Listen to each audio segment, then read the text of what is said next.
Well, for me, I can get over it. They call me.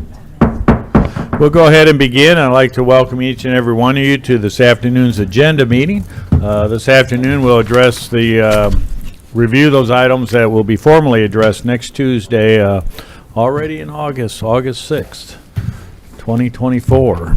And we'll call upon our city manager, Mr. Bill Burrow, to review those action items. Bill? Thank you, Mayor, members of the board. You will have a couple of proclamations at the beginning of that meeting. We'll also have a couple of guests with Director Garcia, and then Gary Troutman will be here to present his monthly report on the Hot Springs Metro Partnership, as well as our Finance Director, Karen Scott, will give her quarterly financial report at that meeting. Moving into your consent agenda, the first item is consider Resolution R-24-134, a resolution acknowledging receipt of the City of Hot Springs financial statements for June 2024, and our Finance Director, Karen Scott, will discuss the item. Good afternoon. The monthly financial statements are issued to keep city management and constituents apprised of the financial condition of the City of Hot Springs. The June 2024 financial statements will be linked to your board action request form, and staff recommends acknowledging receipt of the June 2024 financial statements. Any questions of Ms. Scott? Thank you. Thank you. Next item is consider Resolution R-24-135, a resolution approving the filing and acceptance of funding from the Arkansas Department of Agriculture through the Natural Resources Commission grant and loan for lead and copper service line inventory and replacement program. And our city engineer, Gary Carnahan, will present. Gary? Thank you. The Environmental Protection Agency is concerned about lead and copper in drinking water systems. So they passed a law regulation to have cities and water systems do an inventory and remove old lines that may have copper or lead fittings in those lines. So our system here has 41,269 connections, but by using dates, because after a period of time you're no longer allowed to use pipes with lead or in those fittings. So by excluding the newer ones, we think there are about 15,000 services that need to be evaluated in the system. So it's a huge project.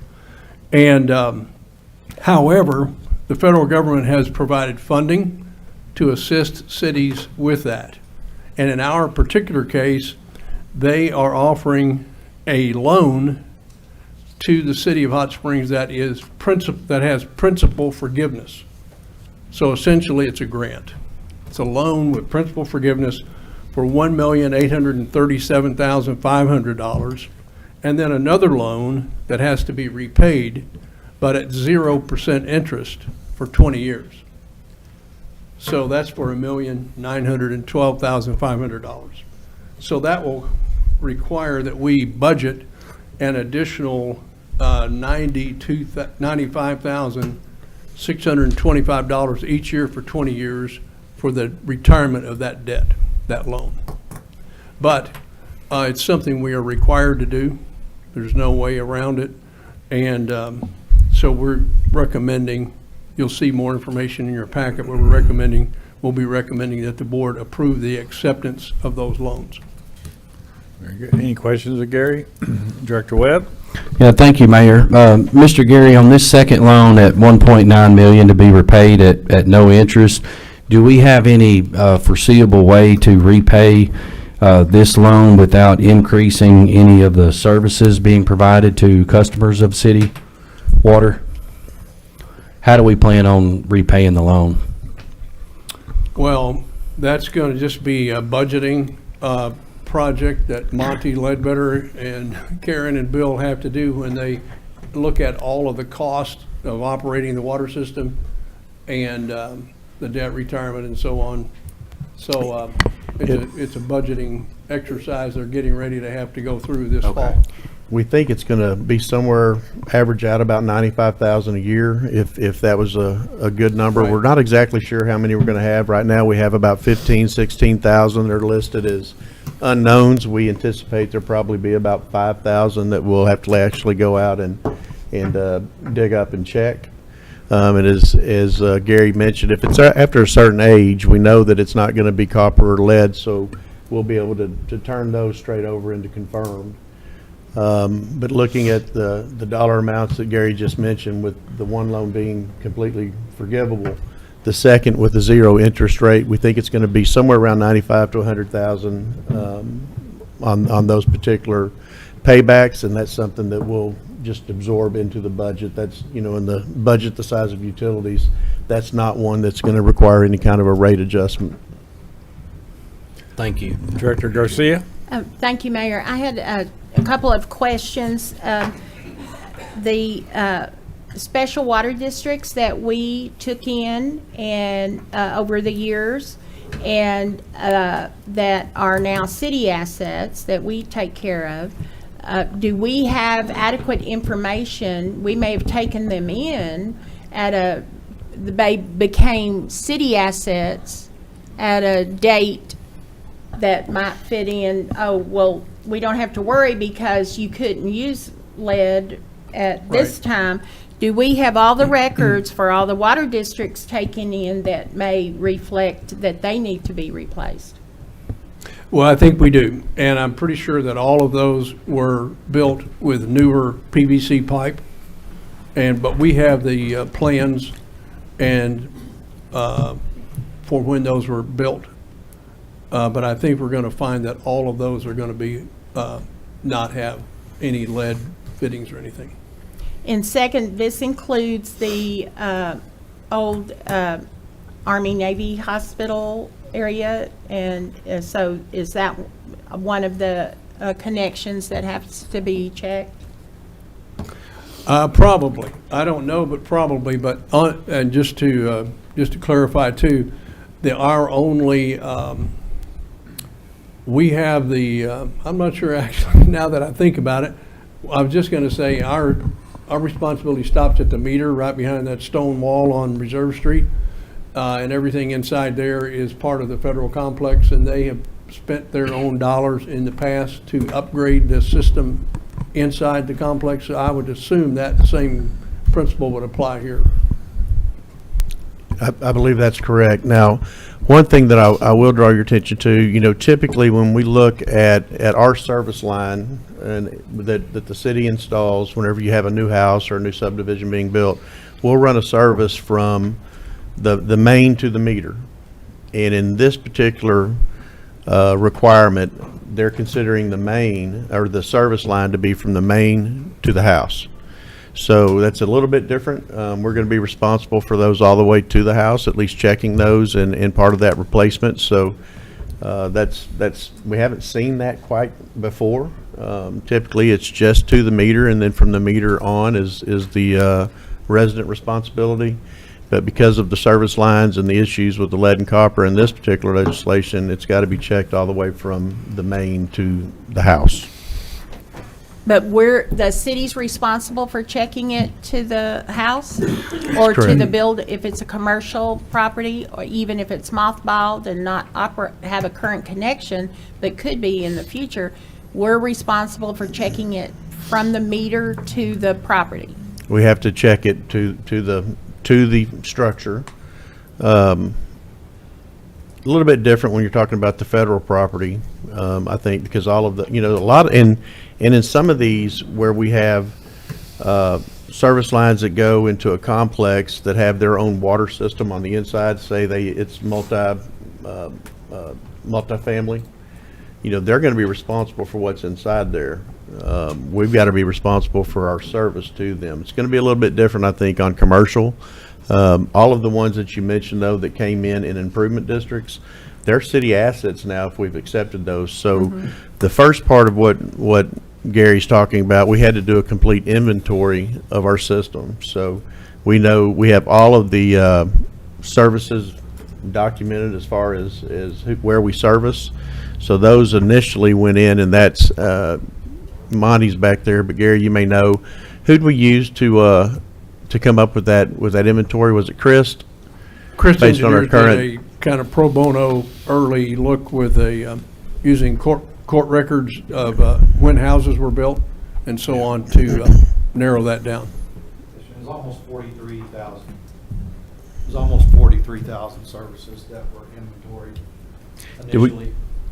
So out of those 43, like Gary said, there's about 15,000 Yeah. that we're going to have to research. Yeah. And out of that 15,000, there's possibly anywhere from 3,000 to 5,000 that we're actually going to have to hand dig up on our side Yeah. and on the customer side to verify what it is. Once we've done that, we can eliminate it or we put it on the replacement list. We got about 10 years to get this done, so. 15 and the 5 logged in. I forgot about the 43 that we actually have to inventory. And that includes city, county. Yeah, wherever the connection is located. Yeah. And it doesn't specify whether it's, if it's an industrial or commercial or resident, doesn't matter.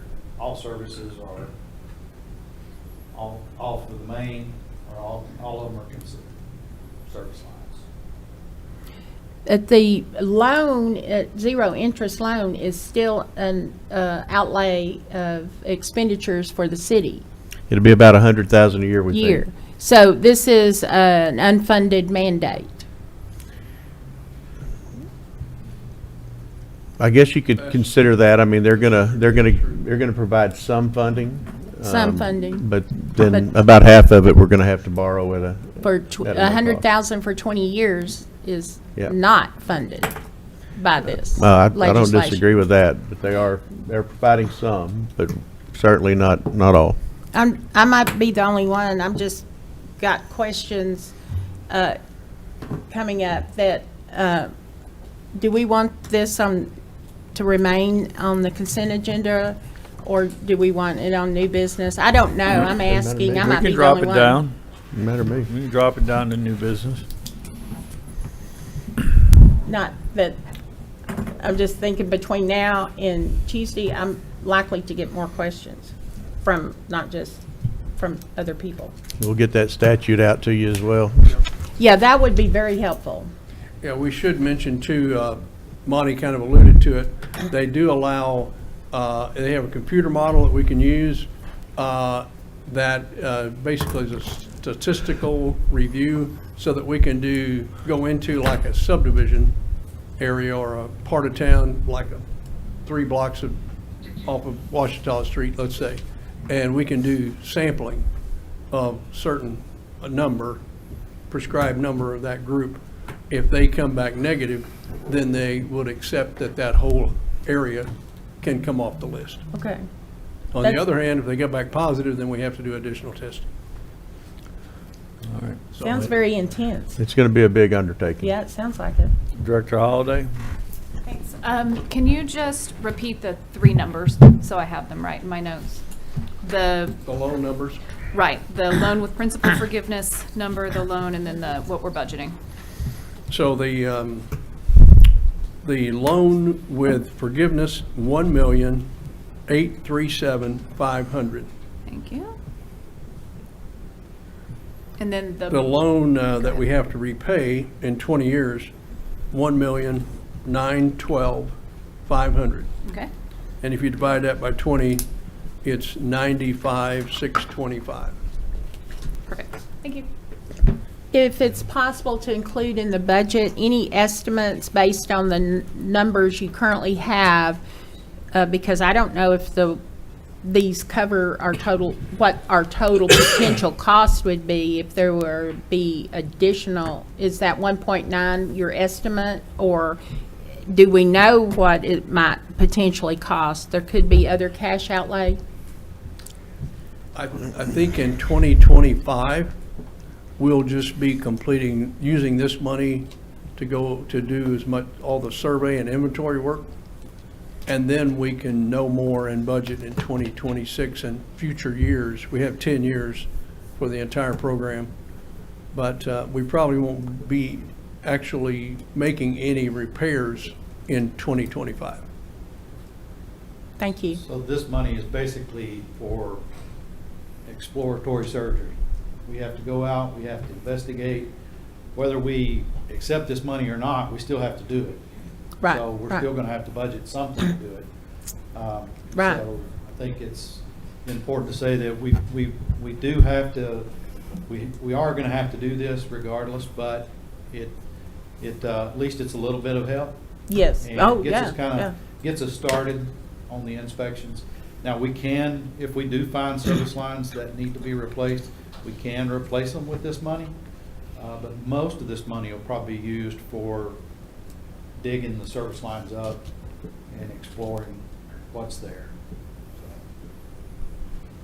Thank you. All right. Any further questions? Director Dobbs-Smith.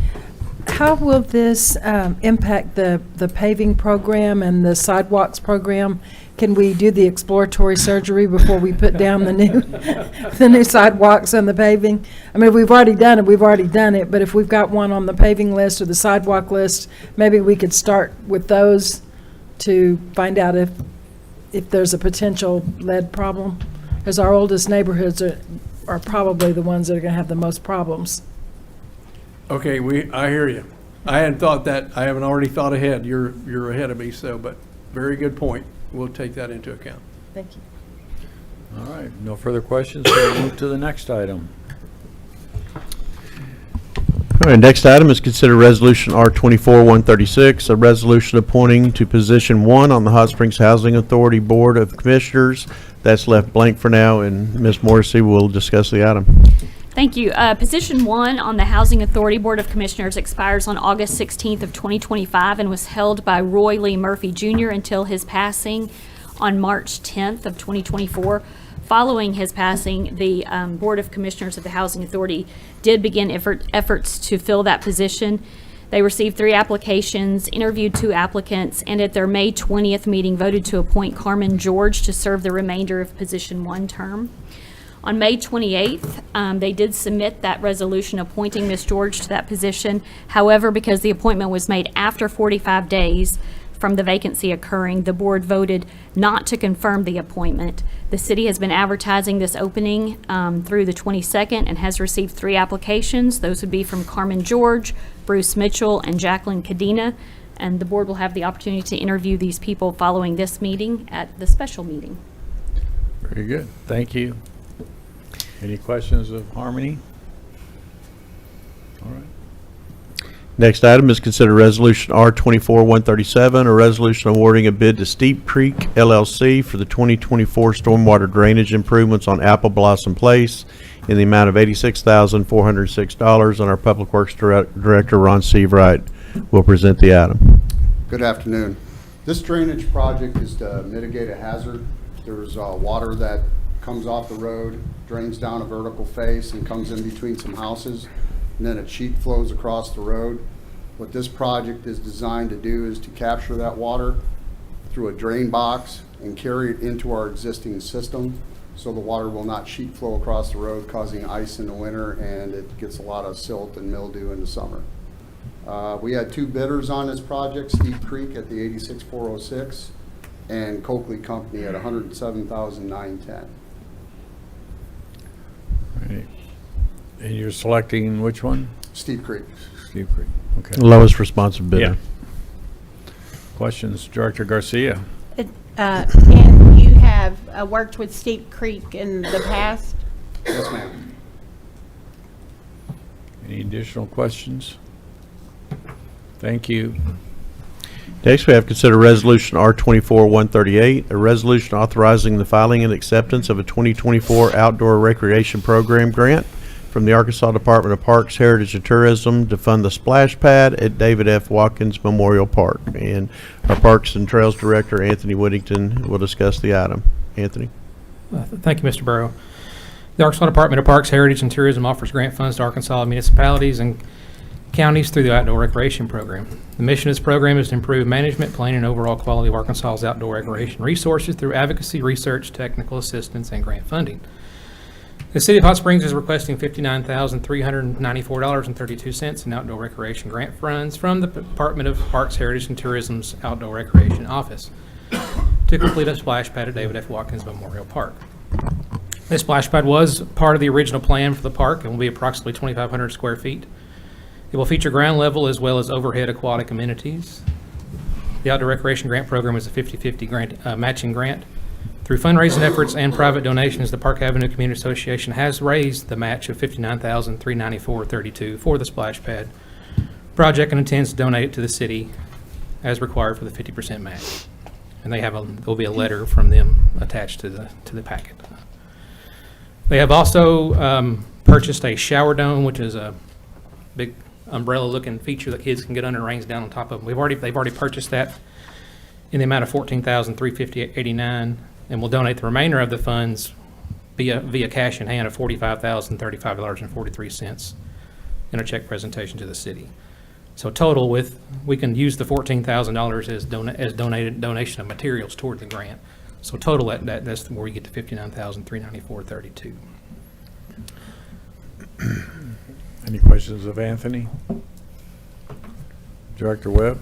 Thank you, Mayor. I'm glad to see this item here. Been hearing a lot of requests for a splash pad here in Hot Springs, so it's good to see that it's going at a park here in the city. And I appreciate your work, Anthony, with this grant, and those out at Park Avenue for their very generous contribution to the city.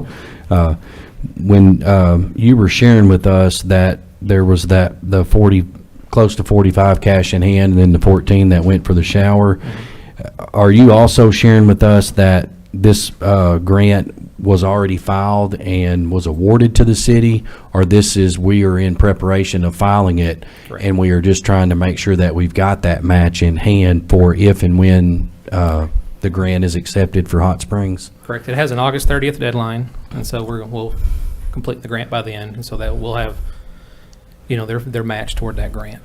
And are you sharing with us too that the 14 that went for the shower, does that count as cash towards a match for the grant too, or do we have to come up with the 14? Okay. No, it counts toward the grant. There's a section in the outdoor recreation grant for donation of materials towards the match, so it does count. Okay. Yes. Thank you. Any additional questions? Hearing none, we'll move on. Thank you.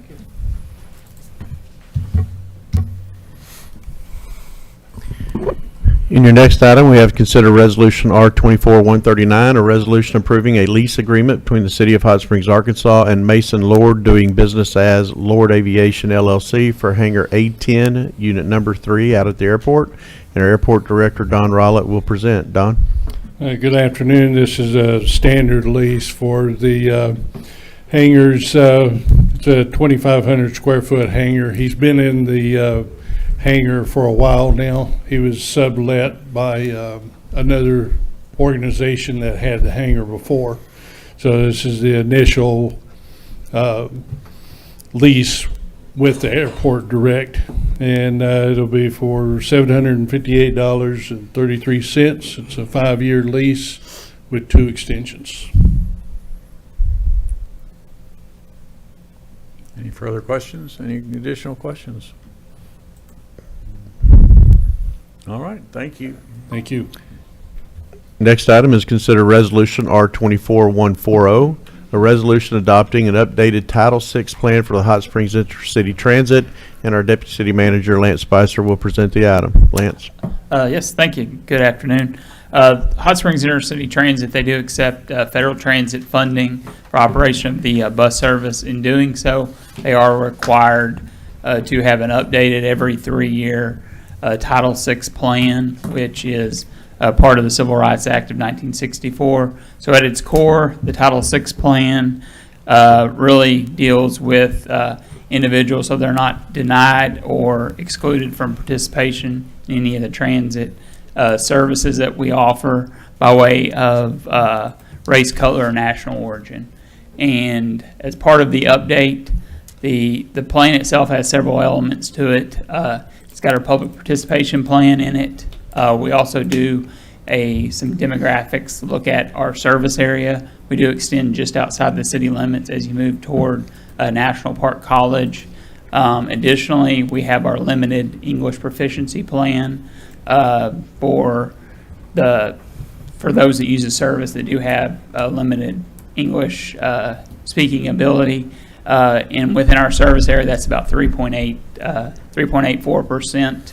So we do translate some of those vital documents into Spanish, which is the predominant language. Bus operators are trained with I Speak cards. Additionally, they use mobile applications on their phones if the need arises. Thus far, that hasn't been the case, but obviously they are prepared for that if it does happen. And the plan itself, this was a draft plan. It was published for public review for 45 days, and we did not receive any comments, so we are forwarding this to the board for final adoption. And this will be forwarded to Federal Transit, which will provide us the ability to continue to draw down these federal funds, because having an updated and active Title VI plan is a federal requirement for receiving those funds. So with that, I'll entertain any questions. Any questions of Lance? As part of your updated plan, is there any additional routes being planned or included in that? This does not particularly deal with the route side of Okay. things, but if we were to include any route additions as part of the 25 budget or anything like that, part of that public participation plan does require several public outreach and various outreach meetings where you're able to garner public sentiment for areas that may need additional service. So this does deal with it, but it doesn't deal directly with the routes and services. Okay, thank you. Director Garcia? Along those lines, does the services include extending hours? That, at this point, we do run till 8 o'clock. We haven't necessarily considered that component yet, just due to, funding and cost, but that could be an element that we would consider in the 25 budget if that is of the board's direction. Thank you.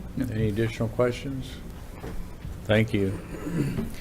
Next item is the item on your old business. It's considered Resolution R2497, a resolution approving the application of Jason Bennett doing business as JJ's Charter Service for charter services transportation permit with certain conditions. And again, our city clerk will address this item. Thank you. As you recall, on June 18th, the board tabled consideration of this application that was submitted by Jason Bennett for a charter permit until after the August 1st trial for violations of the Transportation Code. This trial is still set for this Thursday, and your packet will include the timeline of events as well as an updated outcome of the proceedings that will go on this Thursday. So I won't go into the details of that, but we will provide that in your packet. Any questions of Harmony? Also let the board know that if for some reason this hearing does not take place on Thursday, I've asked the witnesses of the alleged violations to be here next Tuesday for your board meeting, so that should you decide to make a decision, irrespective of what a hearing might have held, they'll be available for you for that purpose. Very good, thank you. Director Garcia? And the witnesses includes the officers? Yes. Thank you. Okay, next item? All right, next item is the first item will be the second item now under your new business. It's considered Resolution R24-141, a resolution acknowledging review of the 2023 Annual Comprehensive Financial Audit Report. And again, Karen Scott. Yes, Arkansas statutes require the governing body to review the audit reports and accompanying comments and recommendations relating to the report at the first regularly scheduled meeting following receipt of the audit report. The governing body is then required to take appropriate action relating to each finding and recommendation. The minutes of the governing body must document the review and any action taken. For the year ending December 31st, 2023, the auditors issued a clean opinion on the financial statements. There were no reportable conditions found to be a material weakness. The 2023 Annual Comprehensive Financial Audit Report is posted on our website. Also, it will be linked to this BARF, and you've all been given a physical copy of this document. A brief presentation will take place from Kyle Elmore with Forvis Mazars LLP about this report. And he will review any findings or recommendations contained in the report. And again, there were none, but he will just go over the highlights of the report. And then we will be asking you to formally acknowledge the report. Very good. Any questions of Karen? Thank you. Thank you. Next, consider Resolution R24-142, a resolution upholding the decision of the Transportation Advisory Committee and issuing Mr. Timothy Richard Zaleski a permanent ban from the Hot Springs Intercity Transit Services. And let's see, I guess that'll be Harmony. That'll be me. Yes, sir. Thank you. This item comes to the board as an appeal of the administrative decision to place a permanent ban from IT services on Richard Zaleski. The original incident occurred in May of 2020 when Mr. Zaleski struck the IT bus driver in the nose, causing injury to him. Mr. Zaleski was arrested by the Hot Springs Police Department, charged with third-degree battery, to which he pled guilty and served time. There was a no-contact order issued at that time, as well as a ban from intercity transit services on a temporary basis. There was another assault incident later that summer between Mr. Zaleski and another person at Aristocrat Manor, for which another no-contact order was issued. And then fast forward to 2023, after Mr. Zaleski had served his sentence, he requested the ability to ride the bus again. He did receive a certified letter that he would be permitted to use IT services and ride the bus. But there was a warning in that letter that any infraction of the rules involving verbal, implied, or physical threats or injury to any employee passenger of IT would result in the immediate ban of riding privileges, and that Intercity Transit would seek to make that ban permanent. Later that year in October, there was an incident, an interaction with the office manager of the Intercity Transit office, where Mr. Zaleski used profane and harassing language with her. He was issued a 6-month ban from bus services that was in effect until the end of April. So following the expiration of that 6-month ban, he was issued a monthly pass in May, and somewhere around May 10th, he attempted to board a bus driven by the same driver that he had had the incident with in 2020. He was not allowed to board the bus and left without incident. That resulted in a request by the driver to look at another ban, and on May 16th, Mr. Zaleski was notified that he was permanently banned from intercity transit services.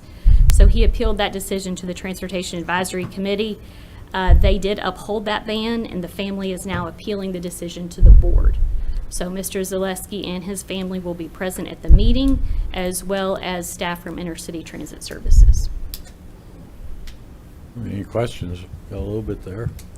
Any questions of Ms. Morrissey? Is this the first time we've been in a position where we felt incumbent to ban a rider? Permanently. I think so. Permanently.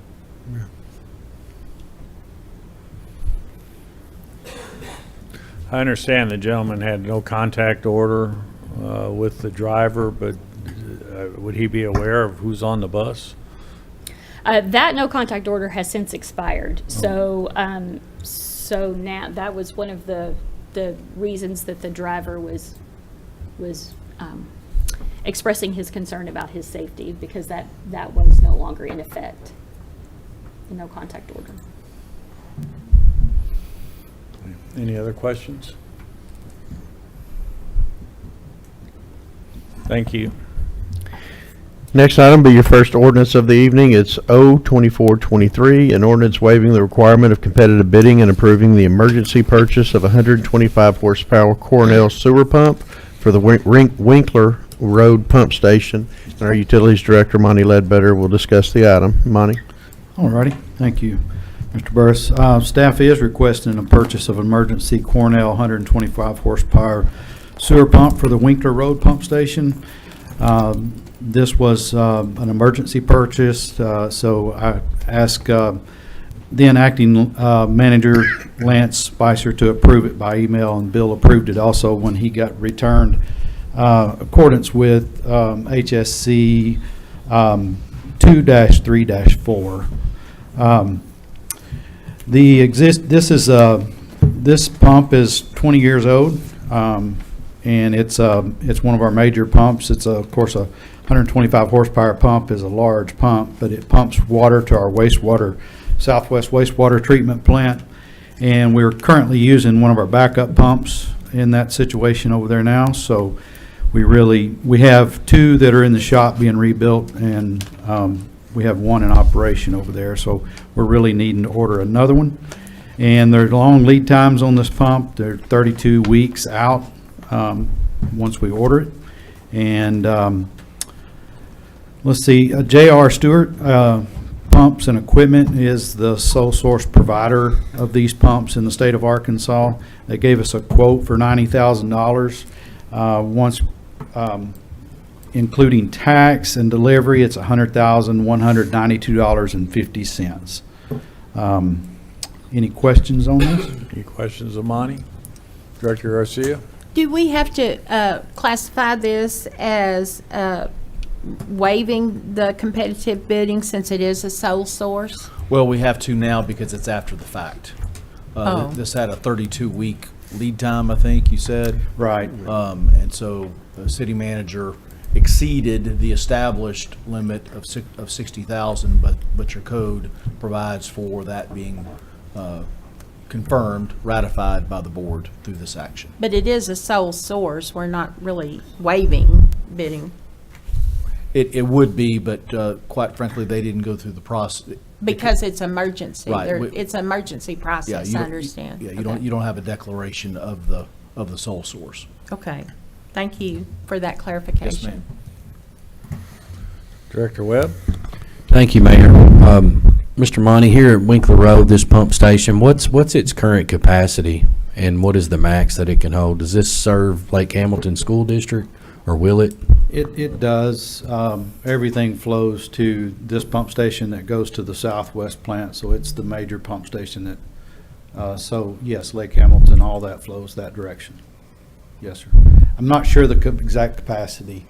125 horsepower pumps, it's probably going to be in the neighborhood of 2,000 or 3,000 gallons a minute. So, I think he's asking. How many homes? oh, how many homes? He's asking about the capacity of the plant itself. Right. Oh, yeah. We still have plenty of capacity at the plant itself. We're running around 300,000 gallons a day. In the capacity of that plant's a little over 1 million, so we're okay there. We try to stay under the million, though, so we don't trigger the 24/7. where we have On-site. to have on-site Biological employee. capacity of that plant's 1.6 million, but we try to stay under 1 million, as Bill stated. When you go over 1 million. That .6 is for emergency purposes? Yes. If you Right. go over 1 million, you have to man it 24/7. Okay. About how many homes does it service? Would it be just that general area that are connected to city sewer? It's not that many. It's probably, I want to say maybe 3,000 or less. Okay. And It's a honestly, guess. And that's It's at a a, guess. Without looking. that's Yeah, at about without looking, a I'm- fifth of its capacity, Yeah. thereabouts? Okay. Thank you. You're welcome. Any additional questions? Thank you. Thank you. Your next item is consider ordinance O-2424, an ordinance amending the zoning map from R2 suburban residential and C3 office neighborhood commercial to M1 light manufacturing for 2.2 acres at 934 and 936 Golf Links Road and 138 Fontana Road and for other purposes. And our planning and development director, Ms. Kathy Selman, will present. Thank Kathy, you. one item. Yeah, nice. This is a request from Ms. Bright and Mr. Siskey. This is land that has currently serves as Greg's Hay and Straw, has previously been known by other names, Bennett Oaklawn Services. Billy Jack Smith owned a hay and straw operation there years ago. And this is a request that comes from Mr. Siskey, who purchased some land adjacent to his existing business that is zoned residential. He purchased that for the purpose of expanding Greg's Hay and Straw. They had been using land that is where Amazon is currently building their distribution center on Central Avenue. Their major service is to Oaklawn.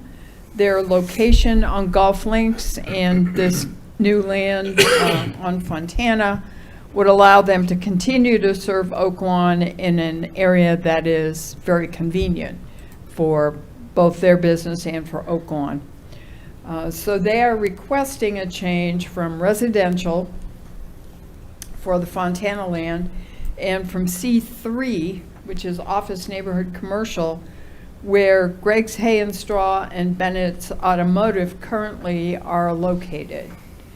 In looking at this request, as we always have to do, we go back through the records to see what has been going on, what previous actions may have occurred, and in this case found some Planning Commission minutes from, I believe, 1967, at which the then owner of the Hay and Straw business expressed a desire to change to M1, and the Planning Commission, who I think maybe operated in a little more informal manner than they now do, told him, yeah, you're non-conforming, but, you know, just go ahead, don't worry about it, kind of thing. We've included that in your packet. But it's clear that the zone where this business is located makes the business non-conforming and therefore ineligible to expand. So this request to M1 would allow both Ms. Bright's business and Mr. Siski's business to become conforming. Ms. Bright's business is conforming with the current zoning, but would continue to conform under the requested M1 zone. So the justification for the request is unusual. We have specific findings that Planning Commission is required to make, and they have agreed that this request fulfills a demonstrated public need for land so zoned. There really is no other area where Mr. Siski can locate his business to still serve his major customer, which would be Oak Lawn, one of our historic businesses itself.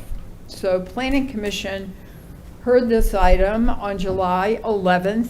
They called for testimony, and several people did testify with various concerns, including whether the construction of an additional building for hay storage would bring pest problems. And Mr. Siski's response at that time was that any new barn that would be constructed in such a fashion with a concrete floor that would allow for very effective pest control. I'm sure he will go into that more in detail at our meeting.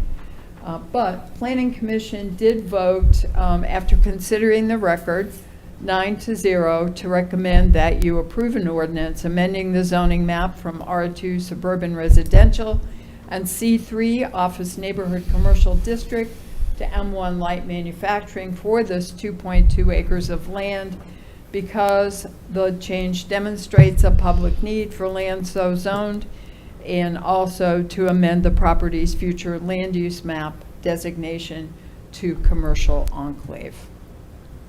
Okay. Any questions of Director Garcia? Thank you, Mayor.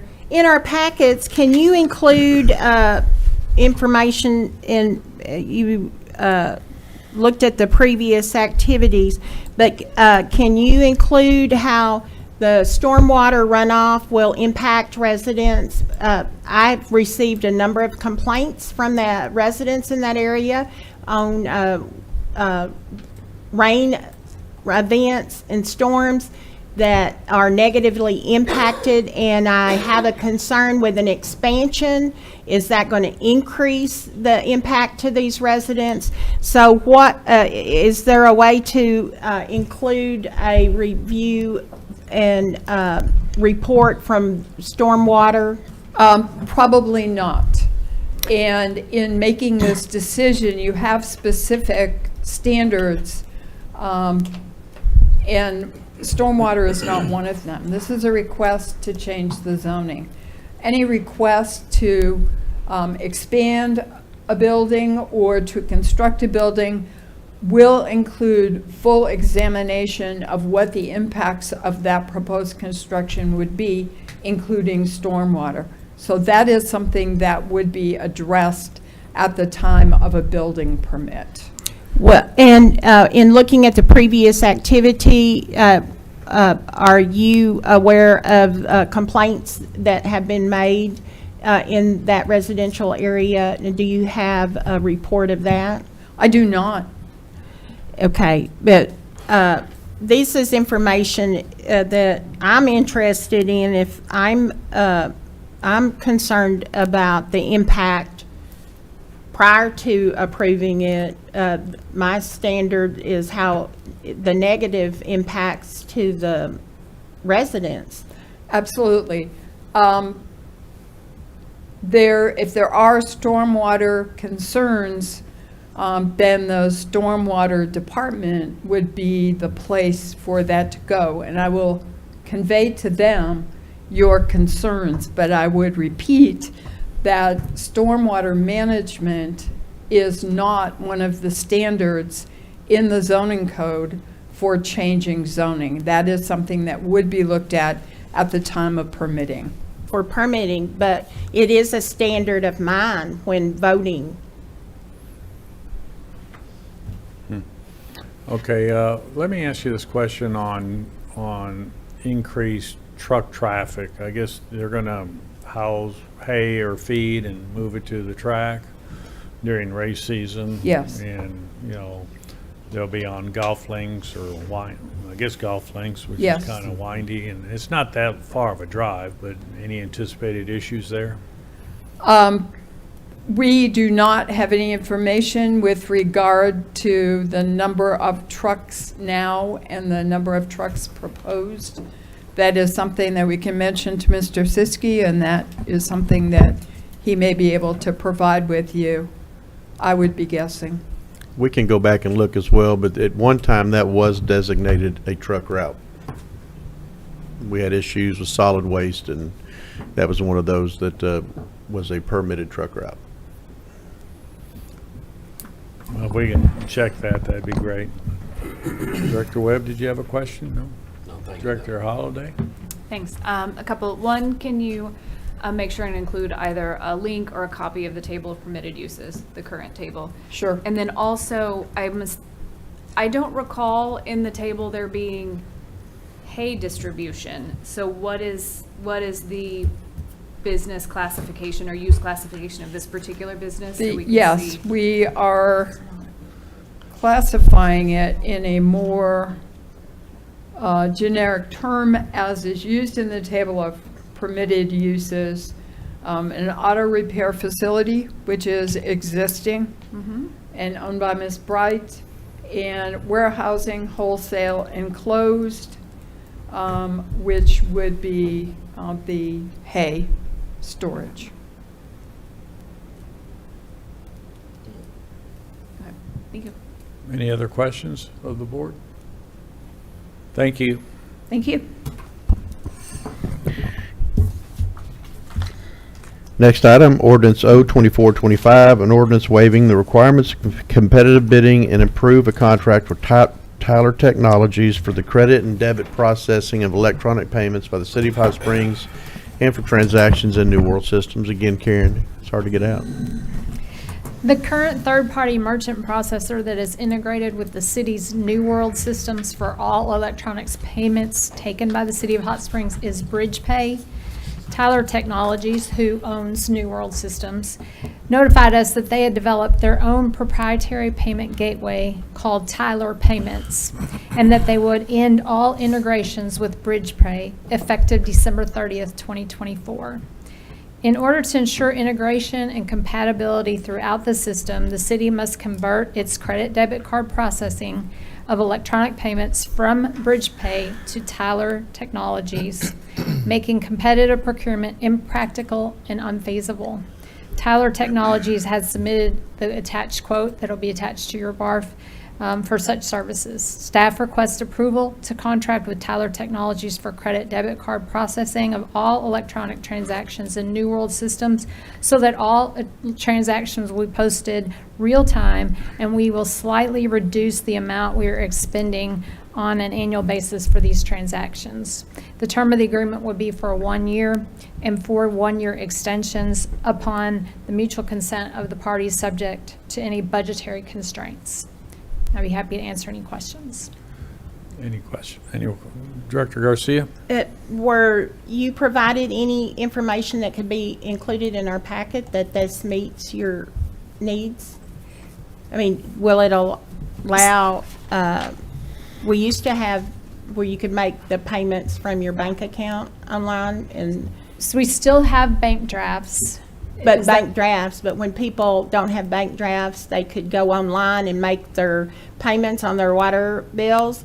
And Absolutely. that no longer was available after this new system? No, so Tyler Payments, the payment gateway, will take payments via the web, the counter, or IVR, that's over the telephone. So any mechanism that a customer is paying with a debit or credit card now will continue to be accessible with Tyler Payments. In our current contract, did not, is it come for renewal at the end of the year?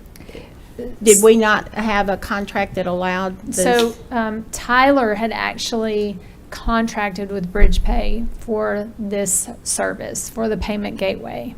And so when they developed their own gateway, they basically fired BridgePay. And told other prospective vendors that they would not integrate with them. So basically, we don't have a choice because our contract doesn't allow us to go like we are or to seek other. That is correct. If we went with another vendor to provide the payment gateway, it would not be real-time posting to the customer's account in our CIS system. It would be batch posting at the end of a certain time. We felt like that was completely unacceptable. So with the New World systems, can you include in our packet anything related to them as far as your satisfaction with all of their systems and services? Yes, I would say, we have issues with them, frankly. So, But they are what we have. They are what we have, but if we need to be aware of any issues that you might need to change systems in the future so we can budget and have a long-range plan for that if needed. We actually will be looking at a long-range solution that is different, yes. Thank you. I probably already know the answer to this question, but the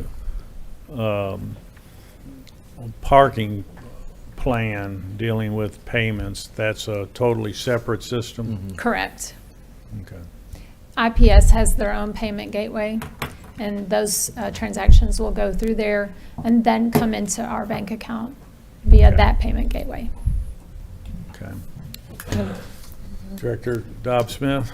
How will this impact our customers who are currently on auto draft? Will they have to reset up their payments? So we're negotiating with BridgePay to buy tokens, which is actually the customer data. We don't have the data, New World doesn't have the data, BridgePay has the data. And so we are doing everything in our power to prevent our customers having to re-enroll in Tyler Payments. I could see that being a problem. We're concerned about that. So Mara is adamant that we want to try to secure these tokens from BridgePay, and that will be part of the integration to Tyler Payments. So we would be responsible for purchasing the tokens? Correct. Tokens, not them? Correct. They're changing, but we have to pay? Correct. What is the window on that? I mean, because you can't, you got a drop date on this and a start date on this, and we got to have staff or clients or customers re-enroll. Well, ironically, When I said I was concerned about the timeline, whether or not we could get this integration done between now and December 30th, they said, well, we have a little wiggle room on availability of bridge pay. So they are well aware that part of the integration will include the converting of these tokens from bridge pay into Tyler payments. I suspect that this would just be a guess, but I optimistically hope we will be completely converted by the end of February 2025. These type of transitions scare the living daylights out of me. Yep. For everybody, both for the city's cash flow and the account of the customer. Well, honestly, we've had some issues with the integration between New World and BridgePay the last 4 months. BridgePay, as you can understand, they've been fired. They're not very happy. So when we have issues, and we have had some, we've had days when we couldn't take credit or debit cards. They kind of point the finger at one another. So that was another, I guess, factor in our decision that it would probably be easier from a business perspective to use their payment gateway. Well, I'll share with the board. I mean, we've had conversations and concerns about Tyler and New World, and I know Karen's looking at some other systems. We're not at a point to where we're able to bring that to the board. But it does fall short in a lot of other applications, solid waste and some other things. Works well for, fixed assets and some of those. I mean, some things it does really, really well, and others it doesn't do very well at all. Then as we've gone through some of these issues that Karen's alluding to, we've had instances where our services for down, week before last, I think it was from Tuesday through Thursday, we couldn't receipt anything. That particular part of the software was down. And then, as you know, we're getting ready to go through some of our mid-year reviews, and it came back up today, but we went from Monday of last week till this morning without being able to close June. I couldn't get financials out to the board, and got those, yesterday afternoon. So, we're trying to put all that information together now, but those are things that are very concerning for us. We don't feel like we get the support that we think an account like ours should have. So we've had that conversation now for several weeks, and we'll be discussing that more in the future. Thank you. Director Holliday? So I was here the last time we did something similar to this, at least with respect to utility payments.